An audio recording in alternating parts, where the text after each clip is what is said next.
Panorama group, जो सोचता है वो करता है। आपके अपने सपनों का आशियाना। देखिए, टेगरा बेगूसराय में है बिल्कुल। और बेगूसराय लेनिनग्राद कहा जाता है। लेनिनग्राद, ठीक जी। है ना। तो इसी बरौनी टेगरा के कारण, पहले बरौनी ही था, टेगरा हुआ, तो लेनिनग्राद कहा गया। और सारे संघर्ष, जो वामपंथियों का संघर्ष है और गैर वामपंथियों के बीच का संघर्ष है, उसका यह गवारा है टेगरा। बिल्कुल। टेगरा का जब चुनावी इतिहास देखेंगे तो प्रारंभिक दौर में पूरे बिहार में ही, पूरे देश में ही कांग्रेसियों का ही दबदबा था। लेकिन जब वामपंथ की राजनीति चली तो टेगरा पर कम्युनिस्टों का कब्जा हुआ। राजेंद्र सिंह कई बार विधायक बने। तो टेगरा में 2020 में भी राम रतन सिंह सीपीआई के चुनाव जीत गए। ठीक है ना। सीपीआई की जो 4 सीटें मिली थी लड़ने के लिए, 6 सीटें मिली थी, उनमें से एक में टेगरा में राम रतन सिंह ने जीत हासिल की। और वीरेंद्र महतो, जो पूर्व महाधिवक्ता स्मृति शेष राम बालक महतो के बेटे, इन्होंने पटना से जाकर चुनाव लड़ा था। तो यह चुनाव हार गए जेडीयू उम्मीदवार के हैसियत से। 85,229 मत आया था राम रतन सिंह को और वीरेंद्र महतो को 37,250।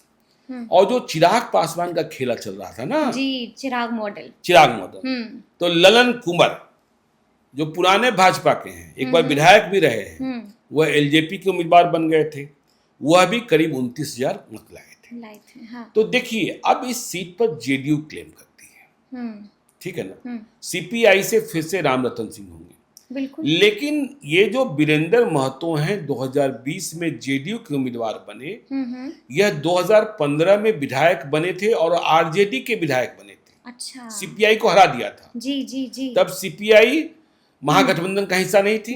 हाँ। लालू, कांग्रेस और नीतीश एक साथ लड़ रहे थे। बिल्कुल। तो यह जीते, फिर बाद में 2020 के चुनाव के पहले जेडीयू में आ गए थे, लेकिन जेडीयू में इन्हें हार का सामना करना पड़ा।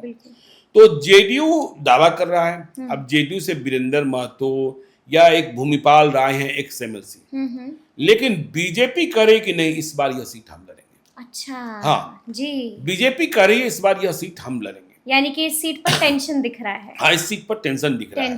हाँ, तो यहाँ बीजेपी से किन के नाम की चर्चा चल रही है? तो सबसे अधिक चर्चा चल रही है रजनीश सिंह की, जो एक्स एमएलसी हैं। रतन सिंह, जो जिला परिषद के अध्यक्ष, अशोक सम्राट और राम लखन सिंह की लड़ाई जिसको याद हो, मतलब अशोक सम्राट सूरजभान सिंह की लड़ाई कर सकते हैं। देखिए, राम लखन सिंह तो 2015 में जब नीतीश महागठबंधन बनाकर लड़ रहे थे तो बीजेपी के उम्मीदवार थे। तो रजनीश सिंह रतन सिंह के दामाद हुए। ठीक है।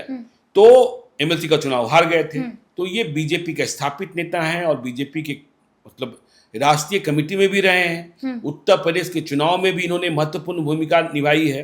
तो रजनीश सिंह, ललन कुमार, देखिए फिर से वह तो गए ही थे लोजपा से लड़ने के लिए और जेडीयू को नुकसान पहुंचाने के लिए, तो घर वापसी फिर से बीजेपी में हो गई। तो इनकी चर्चा भी हो रही है।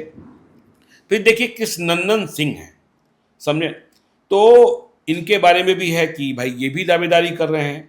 तो ये तो हो गया सीपीआई, मतलब महागठबंधन में कोई लोचा नहीं है। तो आपको जेडीयू और बीजेपी हमने बता दिया।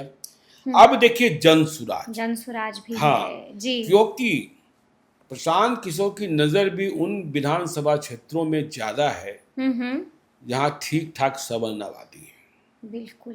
ठीक है ना, सवर्ण आबादी है। क्योंकि जहाँ पढ़े लिखे लोग हैं वहाँ प्रशांत किशोर की आवाज ज्यादा पहुंच रही है। ठीक है ना। तो अब देखिए, वहां भी जनसुराज के भीतर भी टिकटों की लड़ाई, दावेदारों की लड़ाई थी। लेकिन डॉक्टर सोनू शंकर है, पिछले कई वर्षों से, देखिए पहले एक दूसरी पार्टी में थे, तो डॉक्टर सोनू शंकर अब जनसुराज के दावेदारों में सबसे आगे जाते हुए सामाजिक कार्य में लगे ही रहते हैं। लगातार लगे रहते हैं। तो जब 11 अप्रैल को पटना में रैली हुई तब भी वह बड़ी संख्या में लोगों को लेकर पहुंचे थे। बिल्कुल, बड़ा काफिला था। जी। और प्रशांत किशोर का झंडा उठाने वालों में बेगूसराय में तगड़े से, देखिए बेगूसराय की लड़ाई जो है तगड़े से लड़नी होती है। तगड़े से लड़नी होती है। हल्के फुल्के से नहीं नहीं चलेगा। नहीं नहीं, बेगूसरैया है ना भाई, वहाँ मध्यम बोलिएगा तो काम नहीं चलेगा। नहीं चलेगा। हाँ, मध्यम बोलिएगा तो काम नहीं चलेगा। तो डॉक्टर सोनू शंकर जो हैं सबसे आगे चल रहे हैं। सबसे आगे चल रहे हैं जनसुराज के दावेदारों में। यह देखने की बात है कि अब देखिए वहां जब उम्मीदवारों की घोषणा होगी और पूरा जो टिकट की रेस में और टिकट की टिक में हम लोग तो बताएंगे ही बताएंगे, पूरा ब्यौरा देंगे, पूरा ब्यौरा देंगे।